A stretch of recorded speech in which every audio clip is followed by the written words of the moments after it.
Sa kultura ng mga Pilipino, ang kamatayan ay hindi ang wakas. Sa bawat baryo, sa bawat pamilya na nawala ng mahal sa buhay, halos pareho ang kanilang kwento. Isang pamilyar na tinig, isang anino na dumaraan sa gilid ng iyong paningin. Isang amoy na malinaw na nagmumula sa isang taong wala na sa mundong ito. Ang pakiramdam na baka nandoon pa sila, na baka hindi pa sila tuluyang umalis. Sa ating tradisyon, sinasabi na sa unang 3 araw, nagpapakita pa ang kaluluwa sa pamilya. Ang iba naniniwala na hanggang ika-4 araw, bumabalik-balik ang kanilang presensya, isang paraan upang ipaalala na hindi pa sila tuluyang malayo. Pero ano nga ba ang sinasabi ng Biblia? Sa Ecclesiastes, mababasa at ang alabo ay babalik sa lupa gaya ng dati at ang espiritu ay babalik sa Diyos na nagbigay nito. At sa Hebreos, itinalaga sa tao ang isang bisis na mamamatay at pagkatapos nito ay ang paghuhukom. Para sa banal na kasulatan, malinaw, ang katawan ay pansamantala lamang. Ang espiritu babalik sa Diyos. Ngunit sa kultura ng tao, pumapasok ang pamahiin, ang aliw, at ang takot na baka ang kaluluwa ay mananatili pa sa paligid.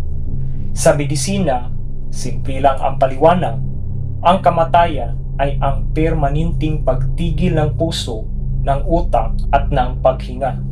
Pero kahit ang mga doktor, hindi rin makapaniwala sa mga kwento ng pamilya na nakaranas ng mga bagay na hindi kaya ipaliwanag ng agham. Ito ang mga kwento, mga patunay ng mga mata, ng mga tainga at ng pusong nagdusa na ang kanilang mahal sa buhay ay bumalik para magparamdam. Sa isang maliit na baryo, tahimik ang isang pamilya matapos ilibing ang kanilang mahal sa buhay.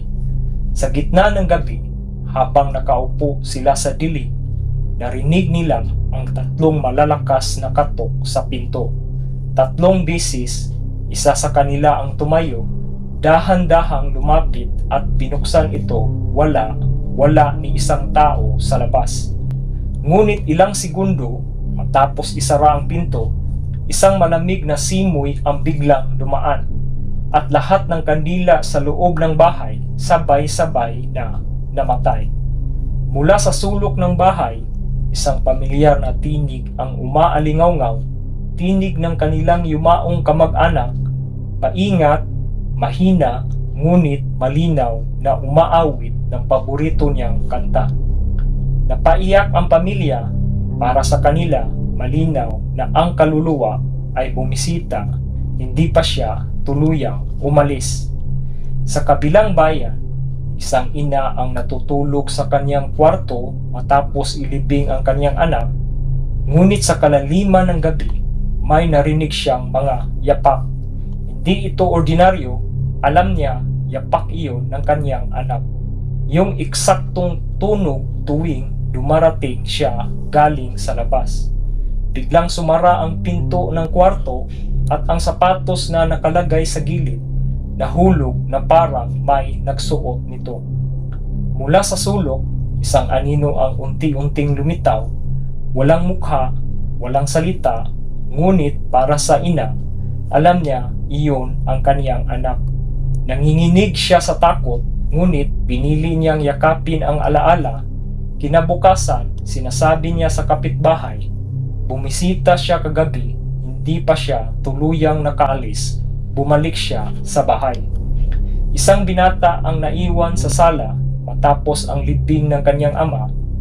Hindi siya makatulog, kaya ipinikit niya ang kanyang mata. Ngunit nangyari ang isang panaginip na parang hindi panaginip.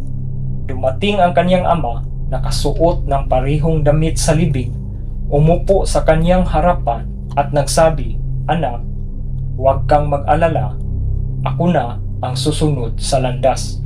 bantayan mo lang ang iyong ina.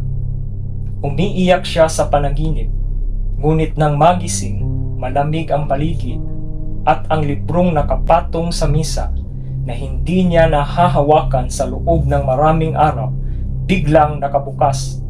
Para sa kanya, iyon ay hindi panaginip, isa itong mensahe ng kanyang ama. Ayon sa paniniwala, ang kaluluwa ay nananatili hanggang ika-40 araw. At bawat gabi may kakaibang nangyayari. Sa ika-9 na araw, kusang bumubukas ang gripo sa kusina at sa ika-20 araw, nahulog ang larawan mula sa altar. At sa ika-39 na araw, ang upuang inilaang para sa yumaong kamag-anak gumalaw na parang may nakaupo. At sa ika-40 araw, habang sila'y nagdarasal, may marahang hakbang na narinig papalayo. Paglingon nila, isang anino ang dahan-dahang naglalaho patungo sa pintuan. Para sa kanila, iyon na ang huling pagpaparamdam, ang tanda na ang kaluluwa ay nakapagpahinga na. Hindi lang iisang pamilya ang nakaranas nito. Maraming kwento ng cellphone na biglang tumutunog mula sa numero ng patay, nagpabango na naaamoy kahit wala namang tao, ng mga yapak, ng tawanan, ng mga paalala. Para sa iba, ito ay takot. Para sa iba, ito ay aliw. Ngunit isang bagay ang malinaw, hindi nila ito basta makakalimutan. Para sa agham, ang kamatayan ay wakas. Ngunit para sa Biblia, ito ay simula ng paghuhukom. At para sa ating kultura, ito ay panahon ng mga pagpaparamdam.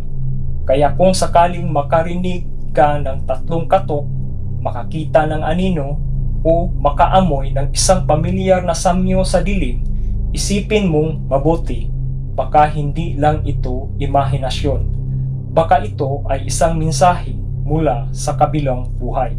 Handa ka ba sa mensahe na iiwan nila para sa iyo?